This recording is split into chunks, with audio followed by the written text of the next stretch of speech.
hot honey chicken skewers. Stick around, we're gonna get right into it.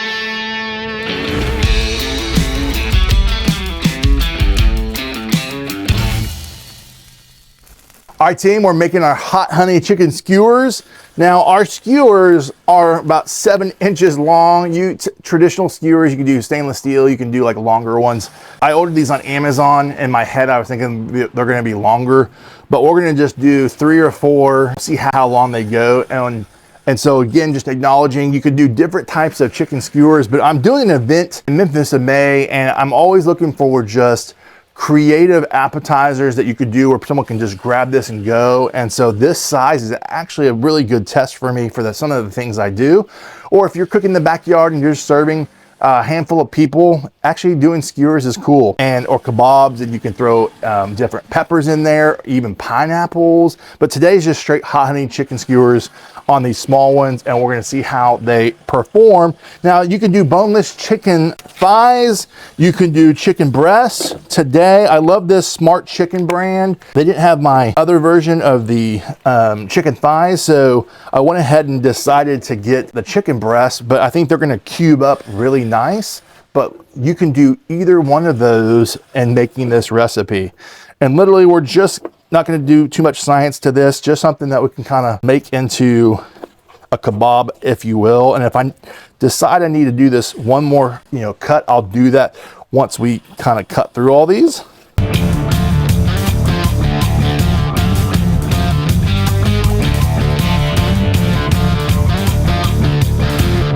Doing the pinch cut with my knife. This part could probably still cook. And I'm thinking, looking at this, especially this one turned out really nice. I think I'm gonna do a cut down the middle.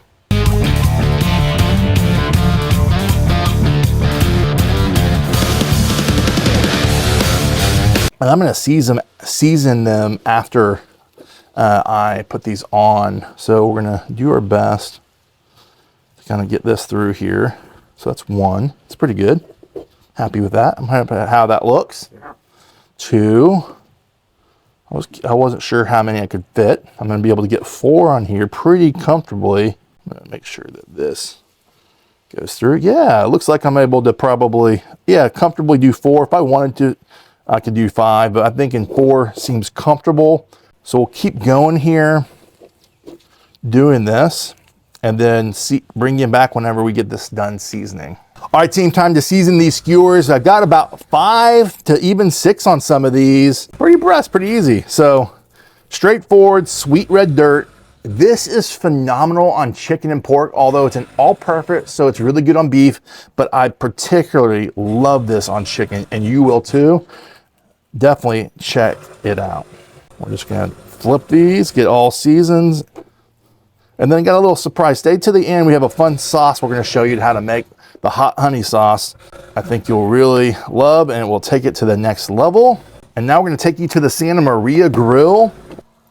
We're just going to place these here, and then I need to probably start flipping these ribs too for another video that we're doing.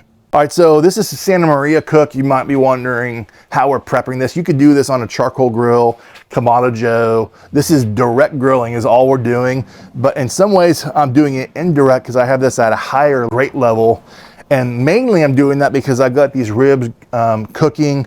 In an hour, I'm gonna be flipping these ribs. So it's pretty hot right here. And this is about, they say if you can hold your hand there for longer than 10 seconds, then it's not hot enough. If it's like 5 to 10, like right now, I'm like, oh, that's hot, then I know I've got good airflow going. So this height right now is actually rendering this ribs really well.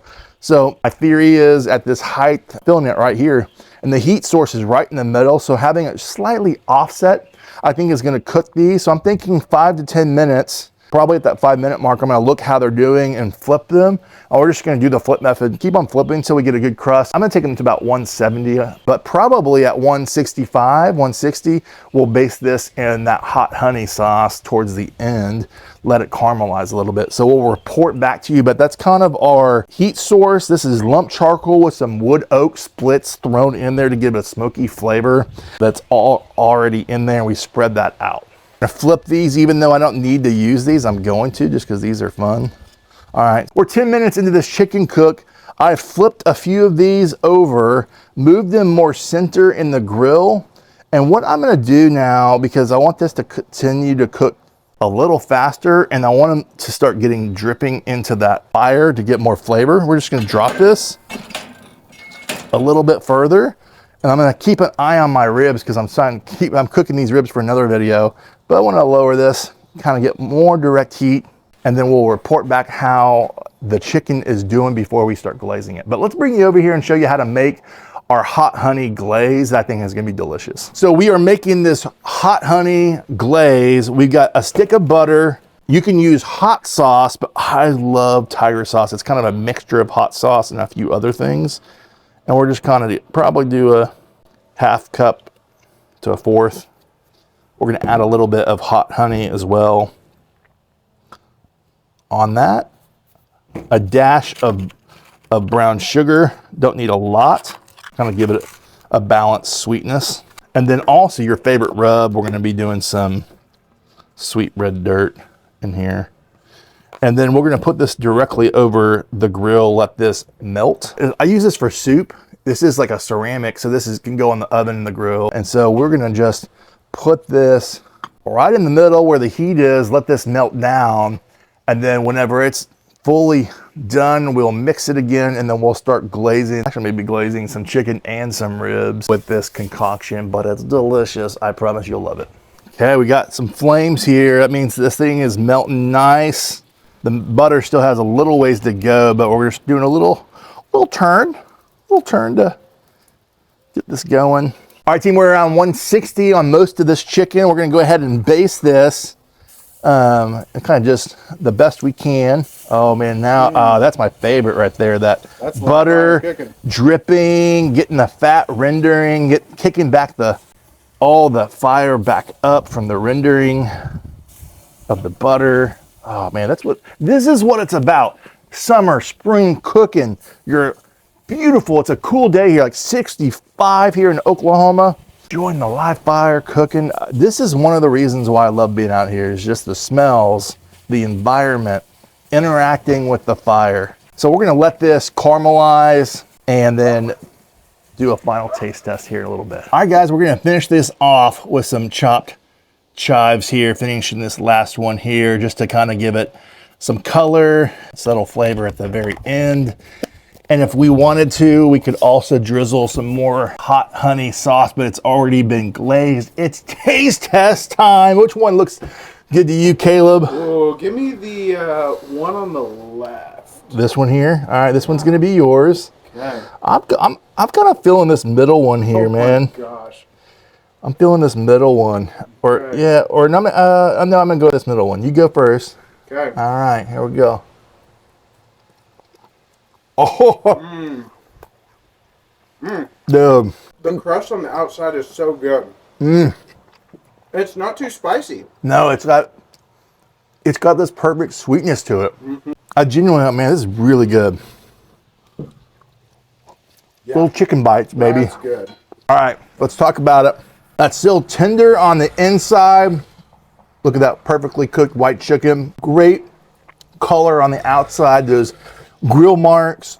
I took it to about 170, 175. Glazed it that last 5 minutes with that hot honey with butter and sweet red dirt. So it's kind of I'm gonna call it a sweet heat because it has some heat, but it's not like burning hot. It's like this nice back end flavor, you know, like almost like peppery hot. Yeah. So to me, it's like a subtle. I taste the sweetness more so, and then just a little hot on the back end. Caleb, what's your thoughts of? Yeah, definitely. I was expecting it to be a little more heat forward, but it's really subtle, kind of like, yeah, back at the mouth heat. Yeah. But the crust of the chicken I really like because it's did so good. Juicy. Yeah, look how that crust there. Like little grilled nuggets. It's Yeah, so good. that's a good way to say it. Little grilled nuggets. Maybe our own little Chick-fil-A here, grilled nuggets. Dude, I'm loving it. Let us know in the comments what you think of this cook. If you would add anything to it. I'm telling you, the tiger sauce, I think took it next level. You could do Frank's hot sauce, which is what I typically do. But I saw my tiger sauce on sale, and I was like, dude, gotta get me some tiger sauce.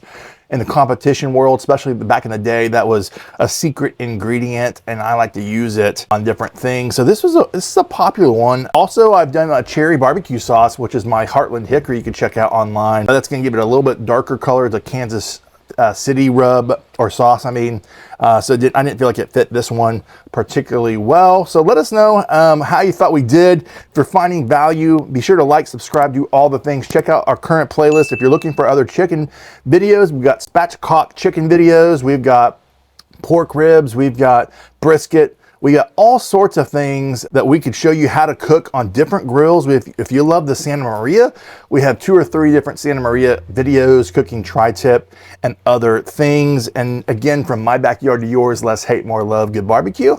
Till next time.